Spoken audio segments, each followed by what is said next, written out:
Okay. Ready?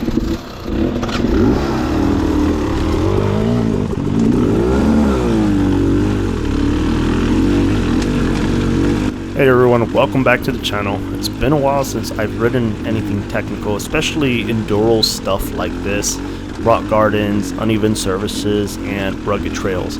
Honestly, I've been on a bit of a hiatus from this type of riding, but today I'm going to tackle something that feels a bit unfamiliar, the Iron Chest Mine Trail. I am very exhausted right now.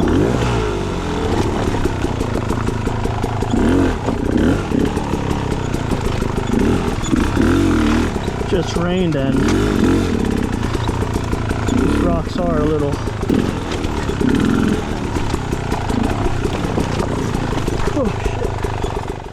So here's the perfect example of how the Beta Cross Trainer gives you that real world solution for gaining confidence.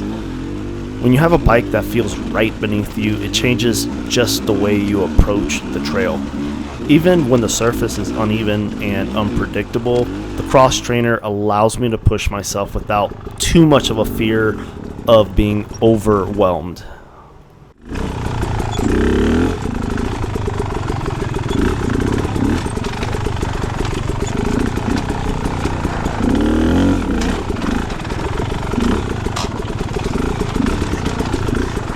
Iron Chest Mine is a pretty iconic trail around here.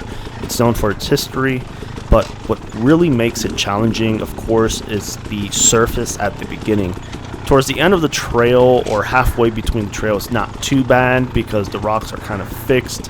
Some loose stuff here and there, but it's the beginning section that makes it pretty tough.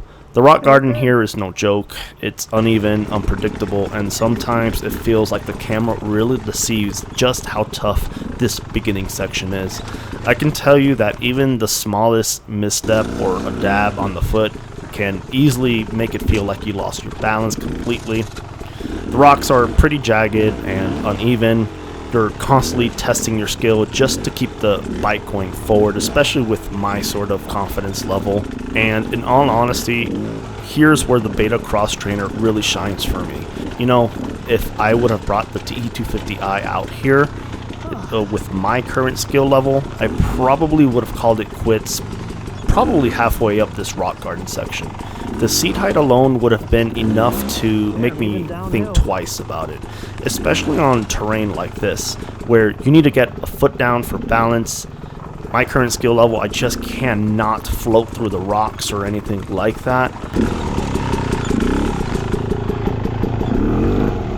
Now I know riding Iron Chest Mine at this pace, inch by inch, little by little, rock by rock, might be a little bit painful to watch. I'm not very good at this stuff. Remember, I haven't ridden this kind of rock garden enduro kind of stuff in a very long time.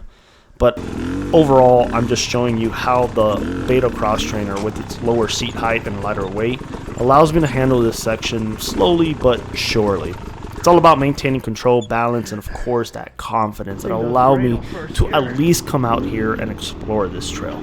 Granted, if I had the T250i or any of the KTMs, I probably wouldn't have made it past the rock garden, as I probably wouldn't have felt comfortable with the taller seat height where I can't really dab my foot. I normally would stand up on this stuff, but the Cross Trainer, I don't trust it very much. It's very bouncy.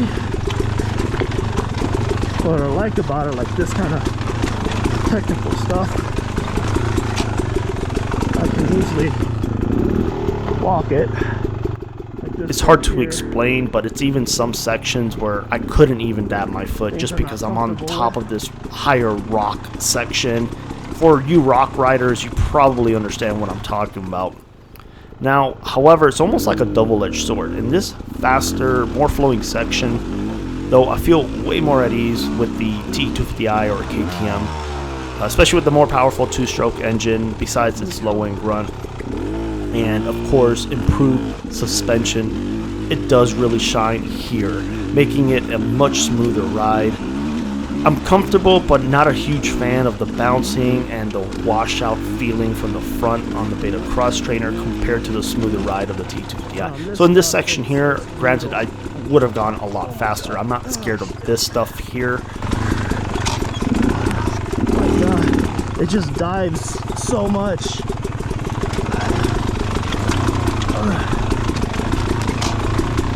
These rocks are probably gonna look like nothing on camera, but it's rough. I'm actually very comfortable, and I was itching to go faster. It's just the suspension, the stock suspension of the Cross Trainer. I wasn't a big fan of this section. Now in the Rock Garden, where balancing becomes a real challenge, even with the dab, the 2016 or just other Beta Cross Trainer models really helped me out to get past this section. Its shorter suspension, travel, and lighter frame just made it way easier to manage in this rocky technical section. It gave me that extra bit of stability and control when things got just a little bit tricky.